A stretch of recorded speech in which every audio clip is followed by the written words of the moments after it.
S गुरुजी में आप सबका स्वागत है। दोस्तों, एनसीईआरटी की जो सीरीज़ चल रही है, उसमें आज हम वर्ल्ड हिस्ट्री का लेक्चर नंबर 2 पढ़ेंगे। ऑलरेडी लेक्चर नंबर 1 बहुत अच्छा बन चुका है। उम्मीद करता हूँ आपने देख लिया होगा। ये एनसीईआरटी का चैप्टर 2 है, क्लास 9th की वर्ल्ड हिस्ट्री चल रही है और उसमें हम फ्रेंच रेवोल्यूशन पढ़ रहे हैं। दोस्तों, यूपी पीसीएस में मेंस में वर्ल्ड हिस्ट्री का बहुत इंपॉर्टेंट रोल है। जैसे पिछले वीडियो में हमने देखा कि किस तरह से डेमोक्रेसी बनी, लोकतंत्र कैसे बना, वो मैंने आपको पिछले वीडियो बताया था। आज हम बताएंगे कि रिपब्लिक कैसे बना, गणतंत्र कैसे बना। दोस्तों, मैं पहले ही बता चुका हूँ, एनसीईआरटी की किताबें जो हैं आपको इंटरकनेक्टेड होकर पढ़नी है, ना कि इंडिविजुअल ऐसे बिल्कुल अलग अलग करके पढ़ना है। जितना आप इंटरकनेक्टेड पढ़ोगे, आपके आंसर्स उतने ही बेहतरीन होंगे। आपके आंसर्स बेहतरीन हो, आप अच्छा लिख सको, इसके लिए थोड़ी प्रैक्टिस की ज़रूरत होती है। इसीलिए एक 100 डेज़ का एक ऑनलाइन कोर्स हम आपको दे रहे हैं, जिसमें आपको पूरा एनसीईआरटी कवर कराया जाएगा। खासकर हिस्ट्री और पॉलिटी के जो पोर्शन आपके मेंस में बहुत यूज़फुल होते हैं, वो सब आपको विद आंसर राइटिंग कराया जाएगा। इसमें आपको 5 लेक्चर्स पर वीक मिलते हैं, साथ में क्वेश्चंस दिए जाएंगे और शनिवार संडे को आपको एक वीडियो कॉन्फ्रेंसिंग के माध्यम से लाइव टेस्ट होगा। मतलब 1 घंटे क्लास होगी, उसके अंदर आप पहले डिस्कशन होगा आधे घंटे और आधा घंटा फिर आपको सामने बिठा के आंसर दिखवाया जाएगा, जो कि बहुत इंपॉर्टेंट है। अगर आप ज्वाइन करना चाहते हैं तो फीस इसकी 2,999 रुपये। अगर कोई पुराना स्टूडेंट ये वीडियो देख रहा है और उसको ज्वाइन करना है तो 1499 पे ज्वाइन कर सकता है। ठीक है दोस्तों, स्टार्ट करते हैं। देखिए, आज का ना बड़ा इंटरेस्टिंग है और थोड़ा सा बैकग्राउंड लेके चलेंगे, क्योंकि मैं चाहता हूँ कि अगले शुरू के 2-3 लेक्चर्स ना थोड़ा बैकग्राउंड ज़्यादा मजबूत रहे आपका। ठीक है, क्योंकि देखिए हो क्या रहा है कि वो एनसीईआरटी में चूँकि देखिए एनसीईआरटी किताबें बहुत बहुत अच्छी किताबें हैं, बट प्रॉब्लम क्या है एनसीईआरटी के साथ कि एनसीईआरटी अब जैसे क्लास 9th को पढ़ा रही है, तो वो बेचारा समझाने की तो बहुत कोशिश करते हैं। अब इम्पॉर्टेंट चीज़ें हैं, बहुत सारी चीज़ें हैं। अब उनको ये भी देखना है कि स्कूल के बच्चे हैं, ज़्यादा कोर्स ज़्यादा ना हो जाए, ऐसा ना हो जाए कि बहुत ज़्यादा कंटेंट आ जाए तो उनको दिक्कत आ जाए, है ना? तो क्या करते हैं वो बहुत कुछ जल्दी समझाने की कोशिश करते हैं, बहुत शॉर्ट में समझा देते हैं। अब ये दिक्कत आती है कि अगर आप थोड़ा जानकारी नहीं है तो आपको समझ में नहीं आएगा कि वो क्या कहना चाहता है। लेकिन अगर आप मेरा वीडियो देखेंगे तो जैसे मैंने इसमें आपसे कहा तो है कि एनसीईआरटी पढ़ाऊँगा, लेकिन मुझे पता है कि एनसीईआरटी समझाने के लिए, पढ़ाने समझाने के लिए भी मुझे कुछ बैकग्राउंड लेके चलना पड़ेगा, कुछ एक्स्ट्रा लेके चलना पड़ेगा, तभी मैं आपको समझा पाऊँगा। जैसे ये कुछ फ़ोटोज़ आप देख रहे हो, ये सब आज आज के वीडियो के मेन कैरेक्टर्स हैं और इनके डिस्कस करेंगे इनके बारे में। तो जैसे हमने देखा कि मिडिवल इंडिया में, मिडिवल यूरोप में, जैसे कि मध्यकालीन जो मिडिल एज जिसे यूरोप कहते हैं, लगभग 4वीं-5वीं शताब्दी से लेकर 1700-1800 शताब्दी तक ये रहा। और इस टाइम पे देखिए अंधकार युग था, यूरोप का ये अंधकार युग था। कुछ नहीं हो रहा था साहब, ना साइंस में तरक्की हो रही थी, ना कोई आर्ट एंड कल्चर में कुछ हो रहा था, सिर्फ एक्सप्लॉयटेशन हो रहा था, सिर्फ लोगों को एक सब शोषण किया जा रहा था।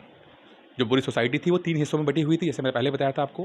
पहला हिस्सा था आपका क्लर्गी, यानी कि जो फादर चर्च। दूसरा हिस्सा था नोबेल्स, जो कि सरकार के जो राजा थे उसके ही बड़े एक विश्वास पत्र अधिकारी होते थे, नोबेल्स कहते थे जिनको।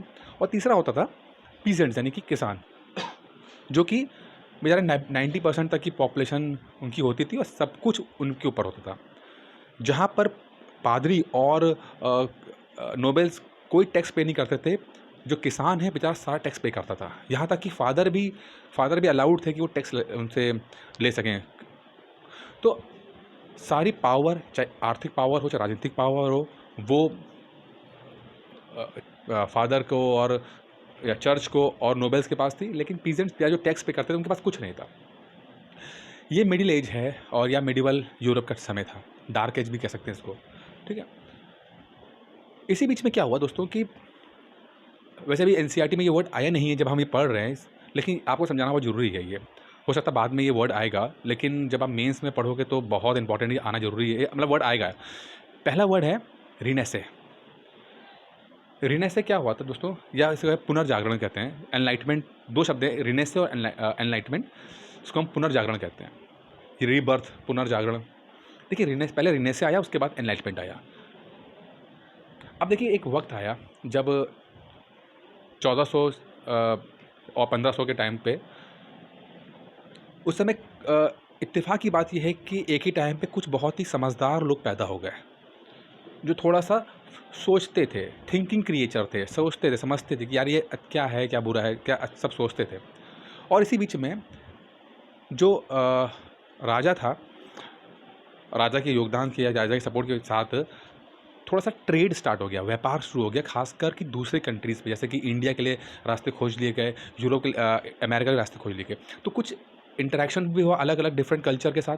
दूसरा, यहाँ पर कुछ समझदार लोग पैदा भी हुए, तो उन्होंने कुछ अच्छा लिखना शुरू किया, कुछ लिखना शुरू किया, जो कि लोगों को पसंद आना शुरू हुआ। उन्होंने कहा कि देखो ऐसा है, जो राजा ये बोलता है कि उसको डिवाइन राइट है, यानी कि वो भगवान का एक शैडो है, परछाई है और इसीलिए वो राज कर रहा है, वो भगवान उसको ये ऑथराइज़ करते हैं, तो ये गलत कहते हैं। हर इंसान अपने आप में एक मुकम्मल है और उसके अपना एक उसकी इच्छा होनी चाहिए। ऐसे बड़े बेहतरीन लोग आए और इन्होंने कुछ योगदान दिया। इसी बीच में कुछ इटली वगैरह में कुछ ऐसे लोग भी आए जो जैसे जो कोर्स में से हिस्सा नहीं है, लेकिन थोड़ा-सा बताता हूँ आपको। कोई इटली में कुछ ऐसे राजा लोग भी थे जिन्होंने आर्ट एंड कल्चर को बहुत सपोर्ट किया, ठीक है? तो इसी तरह से चीज़ें होना शुरू हुई बढ़िया। दोस्तों इस वो वक़्त था ना, इतना बुरा वक़्त था सोसाइटी के लिए, आप जिसमें सोचने पर भी पाबंदी थी। आप इस बात को ये समझिए कि कोpernicus जिसने ये बोला था कि जो सूरज है वो सेंटर में है और पृथ्वी चक्कर काट रही है, उसने जब ये बोला और गैलीलियो जिसने जब ये टेलीस्कोप की इजाद किया, तो इनकी तो पहले तो इनकी तो हिम्मत ही नहीं हुई कि हम, जो कि चर्च बोलता है कि पृथ्वी सेंटर में है और पूरा दुनिया इसके पूरा सोलर सिस्टम चक्कर काट रहा है, तो इनकी तो हिम्मत ही नहीं हुई कि पहले जो चर्च ने कहा है उसके खिलाफ बोलें, क्योंकि उनको बहुत धमकी मिलने लगी। भाई कोpernicus चुपचाप बैठा हुआ था, उसको प्रेशर डाला गया कि उसको अपना वो लेटर रिलीज़ ना करे, अपना वो जो रिसर्च है वो रिलीज़ नहीं करे। अब कोpernicus के बारे में कहा था कि चूँकि बैठा हुआ था और उसको कुछ बहुत प्रेशर था, तो वो धीरे-धीरे पागल हो गया। और पागल हो गया तो मतलब ऐसा था कि कहा था कि वो बैठे-बैठे वो ऐसे बड़बड़ाता था कि अरे देखो मैं तो देखो पृथ्वी चल रही है और मैं कुछ कर भी नहीं पा रहा हूँ। देख नहीं रहे तो पृथ्वी चल रही है, मैं तो ये ऐसा बड़बड़ाता था। तो ये आप समझ जाइए कि एक ऐसा वक़्त था जहाँ पर किसी भी तरह की रिसर्च नहीं, किसी तरह कुछ नहीं हो रहा था। लेकिन जैसे मैंने कहा कि कुछ समझदार लोग पैदा हुए, कुछ उन्होंने लिखा, कुछ दूसरे कल्चर के साथ इंटरेक्शन हुआ, तो धीरे-धीरे चीज़ें डेवलप होना शुरू हुई और इसे हम कहते हैं रेनेसां का पीरियड कहते हैं। जब रेनेसां खत्म हुआ तो उसके बाद एनलाइटमेंट का टाइम आया और एनलाइटमेंट में भी कुछ और फिलोसफर्स आए, जैसे कि आपके रोज़ो आए, जो हमारे सिलेबस का हिस्सा है। आज पढ़ेंगे रोज़ो के बारे में। जैसे आपका रोज़ो है, उसके बाद आपका जॉन लोके आए। इन्होंने भी और अच्छी बातें की, जैसे रोज़ो ने बोला कि भैया जितने भी पब्लिक है वो लोग मिलकर एक जर्नल विल, यानी कि एक आपसी सहयोग, एक आपसी मत तैयार करें और वो जर्नल विल जो हो फिर वो एक सिस्टम बनाए या एक राजा का एक सिस्टम बनाए, एक डेमोक्रेसी टाइप का बनाए, रिपब्लिक टाइप का बनाए, लोग मिलकर बनाए। इसमें लोग बड़े इंपॉर्टेंट हैं। तो जो रोज़ो ने डेमोक्रेसी को बहुत सपोर्ट किया और उस डेमोक्रेसी में सब लोग होना चाहिए, ना ऐसा नहीं कि अमीर गरीब नहीं, सब लोग होने चाहिए। सब लोग मिलकर एक फ़ैसला लें, एक अपने रूल बनाएँ, एक कानून बनाएँ और वो सब पे इम्प्लीमेंट होना चाहिए। कुछ ऐसी बात रोज़ो ने कही। अब ऐसी बातें जब हुई और ऐसी बातें डिस्कशन में आई, लोग चाय पीते-पीते, कॉफ़ी पीते-पीते, वाइन पीते-पीते डिस्कस करना शुरू किया। सैलून में डिस्कस कर रहे, उस समय सैलून बड़े, जो सैलून होते हैं बाल काटने वाले, वहाँ पर काफ़ी डिबेट होती थी। तो ये चीज़ें बहुत ज़्यादा आगे आईं और धीरे-धीरे आम पब्लिक में एक परसेप्शन बन गया कि हम लोग बहुत परेशान हैं, जो पीजेंट्स क्लास थे, और उन लोगों की भावनाओं को, जो पीजेंट्स का यानी किसानों के जो मध्यम वर्ग था, जो थोड़ा बहुत पढ़ चुका था, थोड़ा बहुत उसको जानकारी थी, दुनिया देखी थी उसने, उन्होंने लीड किया और फिर उसके बाद जाके आपका हो गया फ्रेंच रेवोल्यूशन। जिसमें आगे पिछली बार बताया था आपको कि एक नेशनल असेंबली क्रिएट की गई और जिसमें ये पिछले वीडियो में बता चुके हैं कि नेशनल असेंबली क्रिएट की गई, जिसमें बोला गया कि भाई अब राजा ख़त्म, राजा की पावर ख़त्म, अब जो पूरा देश है, फ्रांस है, वो नेशनल असेंबली पे चलेगा। मतलब हम कानून बनाएंगे, जो क्योंकि हम ही फ्रांस के लोगों के रिप्रेजेंटेटिव हैं। राजा जो है वो, उसके पास सारे कानून नहीं, वो नहीं रहेगा। हम कानून बनाएंगे, जो रिप्रेजेंटेटिव हैं यानी कि जो नेता लोग इस कहते हैं, वो कानून बनाएंगे और फिर अब चलेगा। ये बात है 1792 के 1791 के आसपास की बात है ये, ठीक है, फ्रेंच रेवोल्यूशन। अब इसी बीच में क्या हुआ दोस्तों कि फ्रांस में एक जनरल असेंबली बन चुकी है, चुने हुए लोग आ चुके हैं और वहाँ पर सिस्टम चल रहा है। इसी बीच जो राजा है लुईस 16, इसकी आप फोटो देख रहे हैं, ये देखिए लुईस 16, वो क्रोएशिया यानी कि आजकल जर्मनी जो है उसके राजा से मिलता है और बोलता है कि देखो यार, इन लोगों ने हमें तो हटा दिया, और ये मत सोचो कि ये सिर्फ फ्रांस तक सीमित रहेगा, क्योंकि ये जो आग निकली है जनतंत्र की, डेमोक्रेसी की जो आग है, वो पूरे यूरोप को लील लेगी। इसको रोकना बहुत ज़रूरी है। क्रोएशिया का जो राजा था उसको लगा कि यार ये बंदा सही कह रहा है। दूसरी बात तो जो रानी साहब हैं मारिया एंटोनिएटा, इनके भाई भी थे, उन्होंने भी कहा नहीं ये रोकना पड़ेगा, नहीं तो ये सब पूरा हमारा जो मोनार्की सिस्टम है, जो ये राजतंत्र है, इसे ख़त्म कर देंगे ये लोग, हम ख़त्म हो जाएंगे, इसलिए जो ये क्रांति है इसको ख़त्म करना पड़ेगा। क्रोएशिया का राजा और फिर ये लुईस 16 सब ने मिलकर फ्रांस के ऊपर अटैक कर दिया। जनरल असेंबली ने भी, उनको भी लगा कि यार ये हम पे हो सकता है, तो इन्होंने भी एक दूसरे की अपनी तैयारी पूरी कर ली। लड़ाई होती है फ्रांस में और क्रोएशिया, बाकी जो यूरोप के दोस्त थे, खासकर क्रोएशिया था और यही लुईस 16 थे, 2 ही लोग थे इनकी टीम को। और फ्रांस जो है शुरुआत में काफ़ी उसको हार का सामना करना पड़ता है, लेकिन बाद में वो कुछ सिस्टम बनाता है और फिर वो धीरे धीरे फ्रांस जीत जाता है। और फ्रांस जीतने के बाद जो राजतंत्र है बिल्कुल ख़त्म कर दिया जाता है। लुईस 16 जिसको फ़ोटो देख रहे हैं, इनको पकड़ के गुलिटन कर दिया जाता है। उनको जो नेशनल असेंबली होती है वो सजाए मौत देती है, और इनको जो आप ये मशीन देख रहे हैं ना गुलिटन, इसे गुलिटन कहा जाता है। मतलब गर्दन फंसा दी जाती है इसके अंदर और ऊपर से फारसा निकल के आता है और गर्दन काट देता है। एक डॉक्टर गुलिटन हुआ करते थे, तो उन्होंने ये इस मशीन का ईजाद किया था। तो लुईस 16 को गर्दन यहाँ लगा के गर्दन काट दी जाती है, साथ में उनकी रानी साहिबा को भी गर्दन काट दी जाती है उनकी। ये नेशनल असेंबली ने, न्यायालय ने, जो फ्रांस के न्यायालय उस समय हुआ करते उसने इनके खिलाफ राजद्रोह कहते हैं ना, क्योंकि आपने फ्रांस के खिलाफ आपने फ्रांस पर अटैक कर दिया, राजद्रोह के तहत इनको सजाए मौत दे दी जाती है। और इनकी मौत के साथ ही, लुईस 16 की मौत के साथ ही फ्रांस से राजतंत्र ख़त्म हो जाता है। अब वहाँ पर रिपब्लिक है। रिपब्लिक का मतलब क्या होता है? हमने डेमोक्रेसी तो समझ ली थी, रिपब्लिक का मतलब क्या है? रिपब्लिक का मतलब वो है कि जो हेड ऑफ द स्टेट होगा, यानी कि उस देश का जो सर्वोच्च पर्सन होगा, सबसे नंबर 1 पर्सन होगा, सबसे बड़ा अधिकारी होगा, सबसे बड़ा जो पोस्ट पे होगा, वो पोस्ट हेरिडेटरी नहीं होगी, यानी वंशानुगत नहीं होगी। ऐसा नहीं होगा कि जो राष्ट्रपति बन गया तो उसका बेटा भी राष्ट्रपति बनेगा, उसके बाद उसका बेटा राष्ट्रपति बनेगा, ऐसा नहीं होगा। कोई भी राष्ट्रपति बन सकता है अगर वो चुनावी प्रक्रिया से गुजर रहा है, जीत के आ रहा है, साथ में हर एक फिक्स टाइम के बाद इलेक्शंस होंगे। इसे कहते हैं रिपब्लिक। डेमोक्रेसी और रिपब्लिक में ये फ़र्क होता है। डेमोक्रेसी तो मतलब होता है वोट डालना। अब मान लीजिए ब्रिटेन है, ब्रिटेन में राजा हैं, वहाँ डेमोक्रेसी भी है, लेकिन ब्रिटेन रिपब्लिक नहीं है, क्योंकि जो राजा की पोस्ट है वो एक तरह से वंशानुगत है। जो एक राजा मरेंगे दूसरा राजा आएगा, चार्ल्स मरेंगे तो कोई और आ जाएगा, हेनरी आ गए या कोई और भी आ जाएगा, ठीक है। अच्छा, अब ये सब चीज़ें हो रही थी, तो इसी बीच में एक और कैरेक्टर निकल के आता है, वह मैक्सिमिलियन रॉबिस्पियर आता है। मैक्सिमिलियन रॉबिस्पियर एक ऐसा इंसान जो रोज़ो फिलॉसफर थे, जो रोज़ो, और दूसरा आपका जॉन लॉके, इन लोगों से बड़ा इंस्पायर हो जाता है उनकी बातों से कि हाँ यार, ऐसा सिस्टम होना चाहिए जहाँ पर राजतंत्र नहीं होना चाहिए, जहाँ पर लोग अपने हिसाब से कानून बनाएं और फिर उस कानून को इम्प्लीमेंट हो, लोगों की बात कही जाए।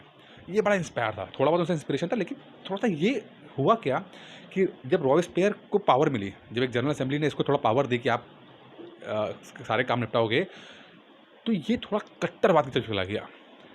और कट्टरवाद की तरफ जाने का मतलब है कि रिपब्लिक का जो एक कॉन्सेप्ट था कि भाई सब लोग मिल के एक देश बनाएंगे, कानून बनाएंगे, इसने क्या किया, उसको एक्सट्रीम लेवल पे ले जाके उस हद तक के लोगों को सज़ा दी, जैसे कि जो बंदा इनके कानून को नहीं मानता, इनकी विचारधारा को नहीं मानता, तो उसको मार दिया जाता। और इसको इतनी सख्ती से लागू कराया गया कि जो रॉबिस्पियर के सपोर्टर भी थे, वो लोग भी दुखी हो गए इससे। वो लोग भी मतलब डरते थे इससे कि यार ये क्या कर रहा है। रॉबिस्पियर के ऊपर जब बहुत ज़्यादा एक लेवल क्रॉस होता है तो रॉबिस्पियर के ऊपर मुकदमा चलता है और रॉबिस्पियर को भी गुलिटन कर दिया था, यानी कि गुलिटन गर्दन रख के इसकी गर्दन उड़ा दी जाती है, क्योंकि इसने बहुत सारे लोगों को गलत तरीके से मारा था, जो रेवोल्यूशनरी थे या जो उसकी विचारधारा से इत्तेफाक नहीं रखते थे, जिनको मार दिया था। तो बात इसी के खिलाफ केस होता है, क्योंकि इसने इतना ज़्यादा गलत काम किया था कि कानून को बनाए रखने के लिए एक गैर कानूनी काम किया। ये कहे तो कानून को बनाए रखने के, मतलब ठीक है भाई, आपने एक सिस्टम बनाया है तो फॉलो करना चाहिए, लेकिन जो फॉलो नहीं कर रहे हैं, जो जो आपके विचारधारा से नहीं मैच करते, तो उसको थोड़ी मार दोगे आप। तो ऐसा इसने किया। तो रॉबेस्पियर जो थे, उसका अंत हुआ 1793-94 में अंत होता है। और जो एक इनका टीम थी, कहते हैं जैकोबियन, एक जैकोबियन क्लब बहुत चला उस समय। जैसे मैंने आपको कहा कि अलग अलग क्लब बने हुए थे जो जो हर फिलॉसफीज़ को डिस्कस करते थे कि भाई क्या हो रहा है, लेटेस्ट बातें क्या होती थी, क्या विचारधारा होनी चाहिए। तो उसमें एक जैकोबियन क्लब भी आता है। जैकोबियन क्लब बड़ा फेमस हो गया। होते हैं आप क्लब, अलग अलग क्लब होते हैं, जैसे कि आपने रोटरी क्लब नाम सुना होगा, जैसे आजकल रोटरी क्लब होता है, उस तरह जैकोबियन क्लब था जो काफ़ी फेमस हो गया। तो और जैकोबियंस इनको कहा जाता है। बाकी अगर पीसेस फ्री की बात करते हैं तो टीपू सुल्तान जैकोबियन क्लब का मेंबर था। ठीक है, ये कई बार सवाल पूछा जाता है कि जैकोबियन क्लब का मेंबर कौन था? टीपू सुल्तान था। अच्छा, वैसे ग्लूटेन की बात करते हैं तो ग्लूटेन में पीसेस फ्री में भी एक सवाल आता है, ग्लूटेन क्या होता है? देखिए, पॉलिटी का सवाल है ये। देखिए, जब कोई डिस्कशन पार्लियामेंट में चल रही होती है, मान ली कोई डिस्कशन चल रही है पार्लियामेंट में, और एक समय निर्धारित किया गया कि भाई 7-8 बजे तक हम डिस्कस करेंगे, और 8 बजे के बाद स्पीकर को लगता है कि भाई डिस्कशन ख़त्म करना है, अब ना वोटिंग करनी ना कुछ होना है, तो वो सेशन को ग्लूटेन कर देता है, मतलब कि ख़त्म कर देता है एक झटके में। जैसे ना एक झटके में आदमी मर जाता है, उस तरह से वो एक झटके में ग्लूटेन करके सेशन ख़त्म कर देता है। तो ये पॉलिटी का एक सवाल भी है। खैर, अब रॉबेस्पियर जब मर गया तो अब क्या करें? अब एक नई चीज़ बनाई जाती है, एक डायरेक्टरी बनाई जाती है कि भाई देखो, अब ऐसा ना हो कि ये बंदा ऐसा ना आ जाए कि यार फिर वही कट्टरवाद पे चले जाएँ, लोगों को मारना शुरू कर दें। तो एक काम करते हैं, अब एक आदमी के हाथ में पावर नहीं देंगे, अब हम ऐसा करते हैं कि हम डायरेक्टरी बनाते हैं, एक डायरेक्टर्स की टीम बनती है इसके अंदर। अब डायरेक्टर्स बनाए गए, 5 लोगों को डायरेक्टर बनाया गया। नेशनल असेंबली तो थी, मतलब पार्लियामेंट तो थी। जैसे आप समझिए कि पार्लियामेंट है और एक सरकार। तो पहले क्या था, सरकार रॉबेस्पियर सरकार हुआ करता था। लेकिन जब रॉबेस्पियर ने बहुत ज़्यादा अपना एग्रेशन दिखाया, तो रॉबेस्पियर के जाने के बाद ये बोला कि नेशनल असेंबली बोला कि ऐसा काम करते हैं कि एक आदमी को नहीं देंगे, अब 5 लोग मिलकर मतलब सरकार चलाएंगे, जो भी नियम कानून होते हैं वो चलाएंगे। अब 5 लोग बनाए गए भाई। अब 5 लोग 5 तरह की बातें, अब आपस में वो लड़ रहे हैं, झगड़ रहे हैं, कोई एक मत ही नहीं हो पा रहे हैं। वो नेशनल असेंबली से भी लड़ाई झगड़ा कर रहे हैं। अब इसमें कई बार नेशनल असेंबली जो इन लोगों को सस्पेंड भी कर देती थी, इनको मतलब हटा देती थी, दूसरा बंदे ले आती थी, ये सब होता रहता था। ये सब बवाल जब हुआ डायरेक्टरी के अंदर, जब ये बवाल हुआ, तो इस चीज़ ने बहुत ज़्यादा हेल्प किया कि मिलिट्री जो है वो आ जाए। जब देखा गया कि सिविल जो लोग हैं, माने कि जो नेता लोग हैं, वो ढंग से नहीं चला पा रहे हैं, तो मिलिट्री ने इंटरफेयर किया, और मिलिट्री ने इंटरफेयर करने के बाद मिलिट्री ने टेक ओवर कर लिया, और इसी तरह से राइज़ हुआ नेपोलियन बोनापार्ट का राइज़ होता है। मिलिट्री पहले नहीं चाहती थी, नेपोलियन पहले शायद ना आ पाता, अगर जो ये डायरेक्टरी बनाया गया था, या रॉबेस्पियर ने जो गड़बड़ की, उसके बाद जो डायरेक्टर्स बने, जो सरकार चला ना पाए एक साथ मिलके, इन लोगों ने इतना ज़्यादा कियोस क्रिएट कर दिया, इतना ज़्यादा प्रॉब्लम क्रिएट कर दी कि फिर मिलिट्री ने इंटरफेयर किया, और मिलिट्री ने फिर टेक ओवर कर लिया, और यहीं से राइज होता है नेपोलियन बोनापार्ट का, जिसको हम अगले वीडियोज़ में देखेंगे। दोस्तों, जितनी भी मैंने बातें बताई हैं, ये आप सब एनसीईआरटी में पढ़ लेना। मैं आपको डिस्कशन करके बताया है, थोड़ा सा कुछ ऐसी बातें भी थी जो अलग थी, तो वो सब मैंने आपको बता दी है इसके अंदर। बाकी जो मैंने आज डिस्कस किया है वो सब एनसीईआरटी के में है। एनसीईआरटी के लिए पीडीएफ वगैरह में आप देख सकते हैं। रीन ऑफ टेरर जो था रॉबेस्पियर का था, ये 1793 से 1794 तक। ठीक है, उम्मीद करता हूँ आपको मज़ा आ रहा होगा। क्वेश्चंस मैंने कल भेजे थे, एक क्वेश्चन मैंने भेजा था, तो उसका आप आंसर लिखिएगा। आज मैं क्वेश्चंस कोई नहीं भेज रहा हूँ, क्योंकि थोड़ा सा अभी क्या है, ये शुरुआती दौर चल रहा है, तो क्वेश्चंस मैं चाहता हूँ कि पहले आप थोड़ा सिस्टम समझ लें, आप थोड़ा पढ़ लें, देख लें कि क्या होता है। अभी मुझे लगता है फ्रेंच रेवोल्यूशन अभी उतना आपको आ नहीं रही है, या उसके क्योंकि वो चीज़ें थोड़ी सी कॉम्प्लिकेटेड हैं। हो सकता है पहली बार आदमी जो पढ़ता है तो समझ नहीं पाता है, तो कोशिश मैं कर रहा हूँ कि पहले आपको 1-2 लेक्चर्स में थोड़ा सा आपको और बैकग्राउंड दे दें, जिससे कि आप आंसर बेहतर तरीके से लिख पाओ। पहले एक क्वेश्चन मैंने दे दिया था आपको, मैंने आज इस सेकंड चैप्टर पढ़ लिया है। पहले हमने डेमोक्रेसी के बारे में पढ़ा, आज हमने रिपब्लिक के बारे में पढ़ा। ठीक है दोस्तों, ये वर्ड्स बहुत इंपॉर्टेंट हैं। मैं हमसे बात, अगर आपको इसका ओरिजिन पता होगा, कैसे ये आए, तो आपने मेंस का आंसर बेहतर तरीके से लिख पाओगे। वरना फिर आप सुपरफिशियल आंसर लिखते हो, मोटा-मोटा आंसर लिखते हो, जिससे कि फिर आप बहुत दिक्कत हो जाती है। ठीक है, आपको नंबर नहीं मिलते हैं। तो समझिए, कॉन्सेप्ट समझिए। अगर कुछ प्रॉब्लम है तो डिस्कस कीजिए, मुझसे डिस्कस कीजिए, फ़ोन कीजिए। नंबर आपको आपको यहाँ लिखा ही हुआ है, 8317040152 है, डिस्कस कर सकते हैं आप। अब डिस्कस करेंगे तो कुछ और आपको आइडियाज़ आएँगे। बाकी जो लोग ज्वाइन नहीं किया है या वो ज्वाइन करना चाहते हैं, तो आप इस नंबर पे कॉल कर लीजिएगा। इस कोर्स को, जो एनसीईआरटी कोर्स है, बहुत बेहतरीन कोर्स है, आंसर राइटिंग वाला कोर्स है, आपको कराई जाएगी। अभी सिर्फ थ्योरी पढ़ा रहा हूँ मैं, आपको आंसर राइटिंग कराऊँगा मैं आपको। बहुत हेल्प मिलेगी आपको, जो अभी क्योंकि पीसीएस प्री का एग्ज़ाम थोड़ा-सा डिले है, तो आप इस 100 दिन का अपना कोर्स खत्म कर सकते हो। दोस्तों, इस वीडियो में इतना ही था। उम्मीद करता हूँ वीडियो पसंद आया होगा। धन्यवाद।